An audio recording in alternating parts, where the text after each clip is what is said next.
These guys have amazing platforms. They're great. We all use them. I don't use Facebook, but I use Twitter, I use LinkedIn. They're platforms that allow us to say anything we want, which is great, and they've been amazing in so many different ways. But they've got to take responsibility. They're pretending as if they're not media companies. So you can put any crap on there, anything hateful about minorities, women, lies, stuff paid for by who knows who. And they have to grow up. They have to become accountable. They are 21st century newspapers or movie studios. YouTube is the contemporary movie studio. Facebook is the contemporary newspaper.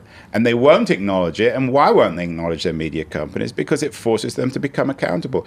It forces them to actually employ editors, human beings, to check whether what people are saying is firstly legal, lawful, and secondly, whether they are who they claim to be. That's all we're asking. We don't want censorship. I do sympathize with these companies in that do? regard. Yes, because now you're getting into a very sticky area. So here's you make a distinction in the book, and this is something that I agree with. There are two issues. One is when someone puts a whole bunch of like a hate video or just whatever it might be on YouTube or a blog that's all about live beheadings. Whatever. And those companies are attaching advertising to those videos and making money. Yeah. Now we're into a different subject. Now.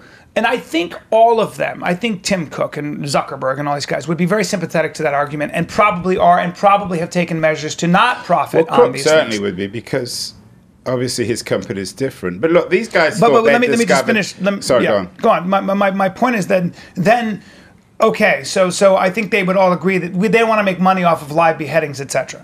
And they probably are putting, they have methodology in place to make sure that isn't the case.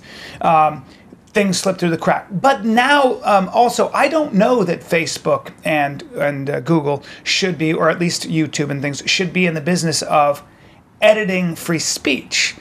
Free speech... No, but I just said that. They shouldn't be. I agree. I mean, you should be allowed to say whatever you like. Right. But you have to be accountable for illegal stuff, and you have to be accountable if people are posting stuff claiming to be... Well, I mean, we've seen this with the election, that you're claiming to be Joe from Michigan, and you're actually Vladimir from Moscow, and you're being paid by Putin to pretend to be Joe from Michigan, so that you can screw up American democracy. They're accountable for that. They can't have it both ways. Look, they thought they discovered the Holy Grail in economic terms, which in a way they had.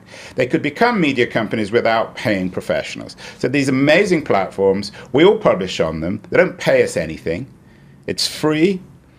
And they sell advertising around that. It's an incredible business model. It sure is. That's why these companies are so huge. Yeah. They are as you mentioned, those 5 companies are the 5 largest companies in the world. Way bigger than any bank, any oil company. The 7th largest economy in the world, right? Right. You put the 5 of them together, they could buy most countries in the world. But Andrew, you can't have it both ways. So if you're gonna benefit from the business model, you have to be accountable when people are cheating, when they're pretending to be someone they're not, or whether they're posting illegal stuff.